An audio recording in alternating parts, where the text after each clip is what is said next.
The lower epidermis contains a large number of microscopic pores, that means called stomata. Microscopic pores called stomata. Okay. There is an air space called substomatal chamber at each stomata. Here, air space है. This was all about TS of dicot leaf. ठीक है. Now आगे ध्यान दो isobilateral leaf. इसके बारे में क्या इन्फॉर्मेशन है? In this type of leaf, both the surfaces are equally illuminated. मतलब लाइट दोनों सरफेस से बराबर गिरती है, upper and lower. So दोनों सरफेस का कलर क्या रहेगा? सेम रहेगा. ठीक है? Equally illuminated as both the surfaces can face the sun and show similar structure. Clear? The two surfaces are equally green. Generally, monocotyledonous plants have isobilateral leaves. आई बात समझ में? तो अभी आपने क्या करा? सी अगर आपको क्वेश्चन आता है कि डाइकॉट लीफ का एनाटॉमी या टीएस एक्सप्लेन करो, तो आपने जो अभी पढ़ा पहले डायग्राम में वो आप लिखोगे. अगर डाइकॉट बोलते हैं या फिर the question is right about dicot या फिर dorsiventral leaf. The question is explain TS और एनाटॉमी ऑफ डॉर्सीवेंट्रल लीफ या एक्सप्लेन टीएस और एनाटॉमी ऑफ डाइकॉट लीफ. दोनों का आंसर सेम होगा. समझ में आया? And if the question is explain anatomy और टीएस ऑफ मोनोकॉट लीफ या फिर एक्सप्लेन एनाटॉमी और टीएस ऑफ आइसोबाइलेटरल लीफ, दोनों आंसर सेम होगा. आई बात समझ में आपको? डॉर्सीवेंट्रल dicot D D. Okay. Isobilateral monocot I. ठीक है. I right. Isobilateral leaf. So generally monocotyledonous plants have isobilateral leaves. Okay. Now typical monocot leaf resembles a dicot leaf in its anatomical structure. हम क्या करते हैं लास्ट में? क्या difference है? बाकी सब सेम है. What's the difference? Like आपने स्टेम में पढ़ा था, बुक में पढ़ा था, क्या डिफरेंस है, राइट? तो इसमें क्या डिफरेंस है? However, it shows some differences such as presence of stomata on both the surfaces. मतलब डाइकॉट में क्या था? स्टोमेटा सिर्फ लोअर एपिडर्मिस में था, अबंडेंट. यहाँ पे लेकिन अपर और लोअर दोनों में स्टोमेटा प्रेजेंट होगा. आई बात समझ में आपको? ठीक है. And mesophyll is not differentiated into palisade and spongy tissue. जबकि वहाँ पे mesophyll is differentiated into spongy and palisade ना.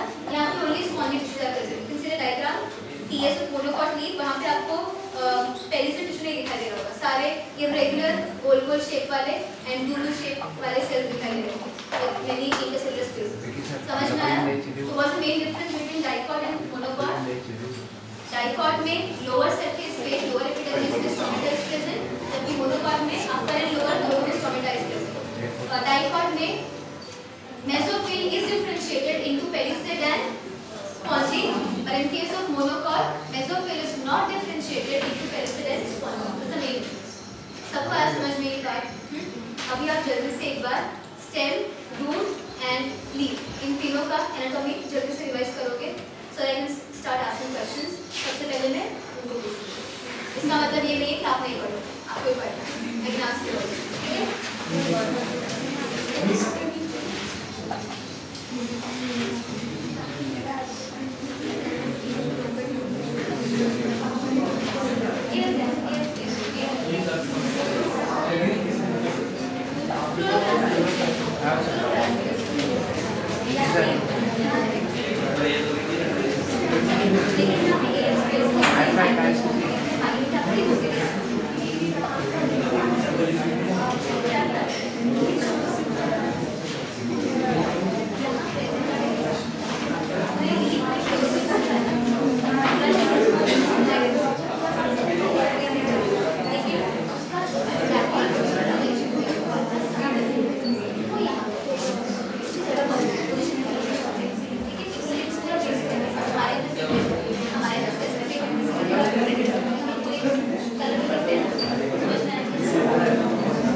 नेक्स्ट जो टेस्ट रहेगा उसका क्वेश्चन सुन लो, बायोकेमिस्ट्री ऑफ सेल, उसके बाद मॉर्फोलॉजी ऑफ फ्लावरिंग प्लांट जितना आपको एग्जाम में आ रहा है, लाइक कितना आ रहा है, लीफ तक, और उसके बाद ऑर्गेनाइजेशन ऑफ सेल। ये बात समझ में आया? समझ में टॉपिक आपको? हाँ, और आपको पढ़ना शुरू कर देना है, टेस्ट का होगा वो सर आपको अनाउंस कर देंगे, ठीक है? तो वे दो बात थी क्योंकि आपका मॉर्फोलॉजी ऑफ फ्लावरिंग प्लांट अपना पोर्शन कंप्लीट हो चुका है, just still left with 3 chapters, so I think we should start with the next chapter आपके एग्जाम में आए, अदरवाइज ऐसा नहीं होना चाहिए कि एग्जाम तक कंप्लीट ना हो, ठीक है? तो मैं मॉर्फोलॉजी यहाँ पे स्टॉप करके हम विल स्टार्ट विद ये वाला किंगडम एनिमल वो मैं स्टार्ट कर रहा हूँ, ठीक है? किंगडम एनिमल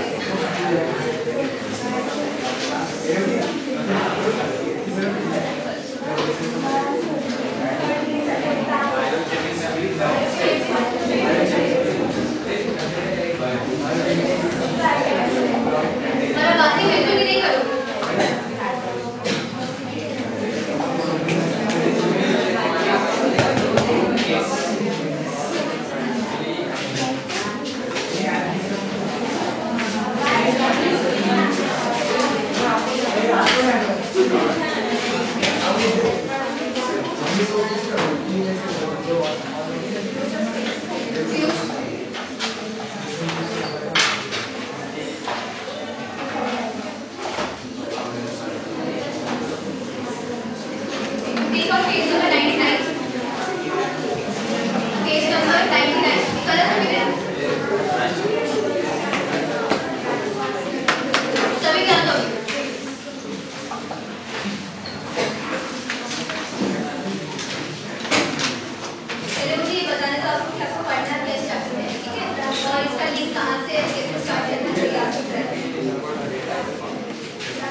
पेज नंबर 5 निकाल लेते हैं, पेज नंबर 5 निकाला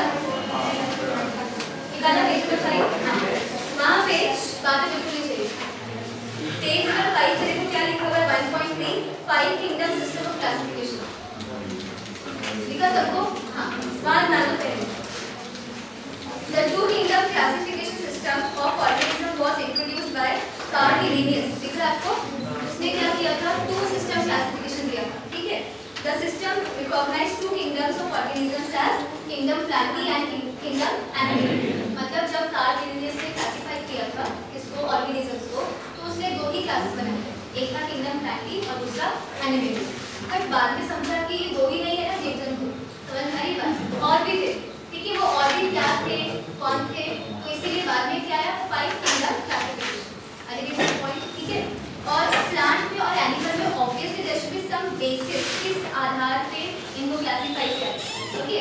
अब ऐसा मतलब हमको एनिमल दिख रहा होगा भाग रहा है करके, तो वही क्लासिफाई, हाँ भाग रहा है एनिमल, हम भी भाग रहे हैं, हम भी एनिमल, ठीक है? क्यों मिक्स मालूम होगा ना आपको, एनिमल में क्लासिफाई किया होगा किंगडम एनिमल, ठीक है? प्लांट्स में हाँ ग्रीन दिख रहा है, फोटोसिंथेसिस कर रहा है, ठीक है? स्टॉक है, भाग नहीं रहा है, तो फिर हम कुछ प्रॉपर्टीज देखेंगे और उनको क्लासिफाई कर देंगे किंगडम प्लांटी। तो कुछ स्पेसिफिक क्राइटेरिया मतलब on the basis of which, समझ में आया? किस आधार पे प्लांटी और एनिमेलिया में उन्होंने क्लासिफाई किया। अरे गेटिंग माय पॉइंट? लेकिन कुछ ऐसे बेसिस मालूम पड़े जो कि ना तो प्लांटी में आता ना ही एनिमेलिया में, उनके लिए एक और किंगडम है। अरे getting my point problem right? तो पहले कार्ल लिनियस आया, इसने 2 किंगडम क्लासिफिकेशन किए, first one is kingdom Plantae, second one is kingdom animalia, right? बाद में आगे देखो, however this system was found inadequate, मतलब non sufficient, inadequate for classification of organisms like bacteria, fungi, euglena, इनको कहाँ डाले? एनिमल भी नहीं है, प्लांट भी नहीं, उनको क्या करें? इसलिए इनके लिए एक और किंगडम है, समझ में आपको? ठीक है? So now this suggested this called 2 kingdom के बाद 3 kingdom classification। First kingdom का नाम है Protista, to include these organisms, समझ में आया? इन ऑर्गेनिजम्स को एक और किंगडम में डाल दिया जिसका नाम था प्रोटिस्टा। 3 किंगडम, कौन से? Kingdom plantae, kingdom animalia, kingdom protista, okay? आगे the system of classification proposed by R.H. Whittaker, very important, in 1969 is a 5 kingdom system. This system shows the phylogenetic relationship between organisms. Phylogenetic का मतलब होता है evolutionary relationship, ये इससे evolve हुआ होगा, ये इससे ओरिजिनेट हुआ होगा। Are you getting my point? उस हिसाब से हमने अब 5 किंगडम क्लासिफिकेशन बनाया। अब 5 किंगडम क्लासिफिकेशन के नाम क्या क्या देखो ध्यान से। The first one is kingdom monera, kingdom protista, kingdom fungi, kingdom नंदी, किंगडम एनिमेलिया। कौन से 5 है? मोनेरा, प्रोटिस्टा, फंगाई, नंदी, एनिमेलिया। ये this is called as 5 kingdom classification given by R H. Whittaker. आपको समझ रहा है? अब इन पांचों में से आप अभी डिटेल में कौन सा पढ़ रहे हो? किंगडम एनिमेलिया, ठीक है। बाकी जो किंगडम है मोनेरा, प्रोटिस्टा, फंगाई, इनका आपको थोड़ा सा इंफॉर्मेशन है इस चैप्टर में, लेकिन किंगडम एनिमेलिया और प्लांटी का इंफॉर्मेशन आपको डिटेल में अलग अलग है। तो अभी हम लास्ट वाला पढ़ते हैं किंगडम एनिमेलिया। सबको समझ में आ रहा है? श्योर? ठीक है। Now please take out page number 99।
Embryo development के टाइम पे there is formation of rod shape structure here in the back side. समझ में आपको? तो रॉड शेप के स्ट्रक्चर को हम क्या बोलते हैं? नोटोकॉर्ड। आया समझ में आपको? अगर वो notochord through out the life persist करता है, परसिस्ट मतलब इट रिमेन्स, समझ में आया? तो फिर हम उस एनिमल को क्या बोलेंगे? कॉर्डेट। और अगर वो नहीं रहता है तो फिर हम उसको बोलेंगे नॉन कॉर्डेट, नॉन नहीं। समझ में आया? ठीक है, okay. This division is based on the presence or absence of notochord. समझ में आया? क्या होता है notochord? आगे लिखा हुआ है, ध्यान दो।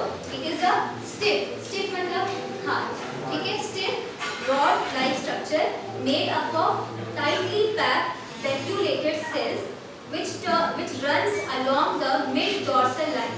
Notochord, noton मतलब back, chordata मतलब string, ठीक है।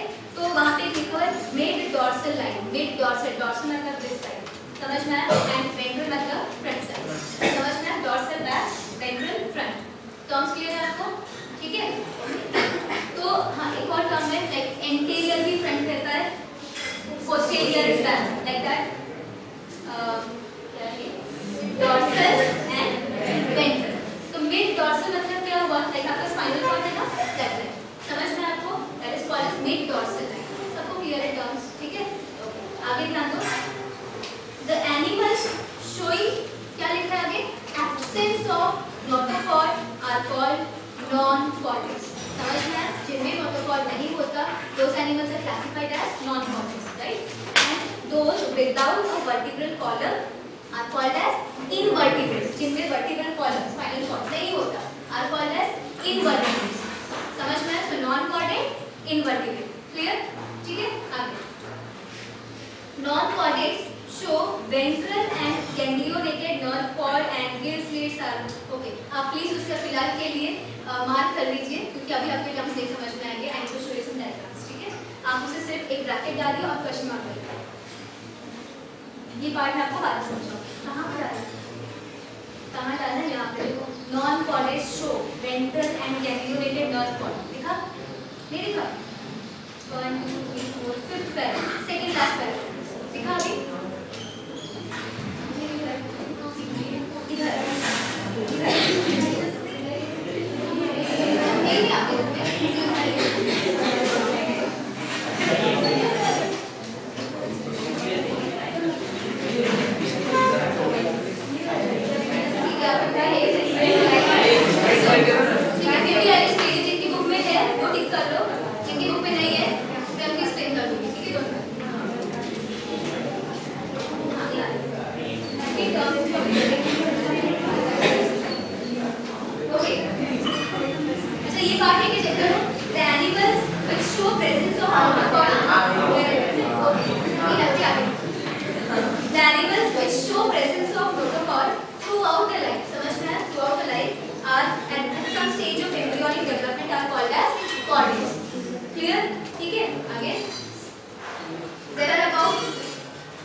एम्ब्रियो जब डेवलप होता है, फर्टिलाइजेशन हो गया, एक विद स्पर्म, राइट, फिर क्या बनता है? जाइगोट।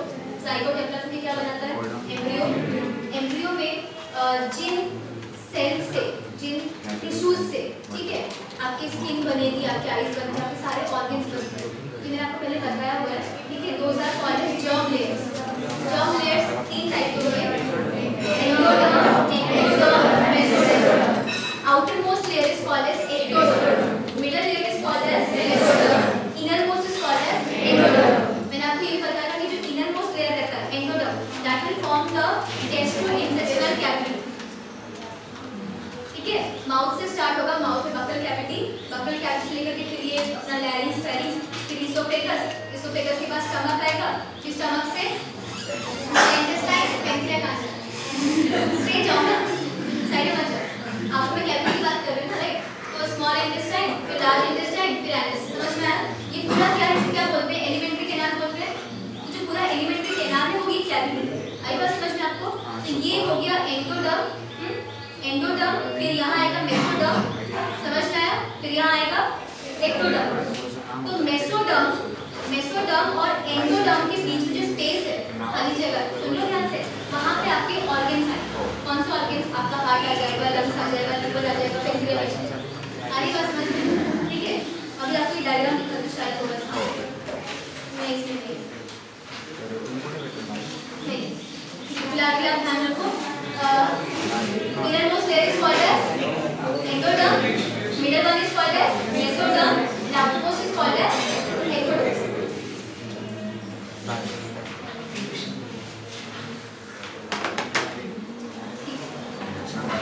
तो जर्म लेयर का मीनिंग समझा क्या आपको? जर्म लेयर का मीनिंग समझा, और इन जर्म लेयर से क्या डेवलप होते हैं? आपके अलग-अलग ऑर्गन्स डेवलप होते हैं। जैसे कि आउटरमोस्ट लेयर यानी कि एक्टोडर्म से क्या बनेगा? आपकी स्किन बनेगी, समझ में आया? ठीक है। और जो मेसोडर्म है वहाँ से क्या? Heart, heart is mesodermic in origin, यानी कि हार्ट किससे बना हुआ है, मेसेंचिक सेल से बना हुआ है। सबको समझे यहाँ पे जर्म लेयर होता क्या है, कब बनता है वो, एम्ब्रियोनिक डेवलपमेंट के टाइम, ठीक है। ओके, अब सभी यहाँ पे ध्यान दो,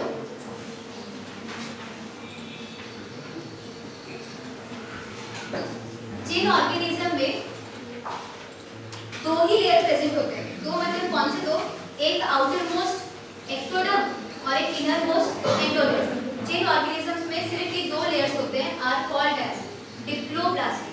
क्या बोलते हैं उनको, डिप्लोब्लास्टिक।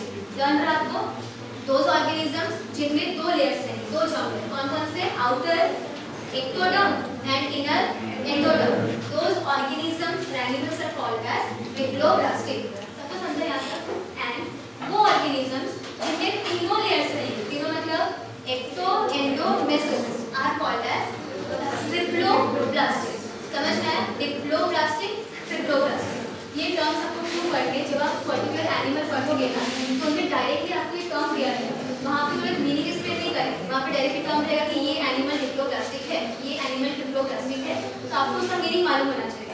समझ में आ रही बात। लेकिन जब आप पेपर में लिखोगे तो थोड़ा होशियारी काटने का वहाँ पे, और क्या करना है, डिप्लोब्लास्टिक को एक्सप्लेन करना है, तो आंसर बड़ा भी समझ में आया, ठीक है। क्योंकि वहाँ पे जस्ट नॉट जस्ट राइट कि ये दिस एनिमल इज डिप्लोब्लास्टिक, उतना लिख के छोड़ देना आंसर, उससे आगे लिखना डिप्लोब्लास्टिक का मतलब क्या होता है। डिप्लोब्लास्टिक वो एनिमल्स जिनमें दो जर्म लेयर्स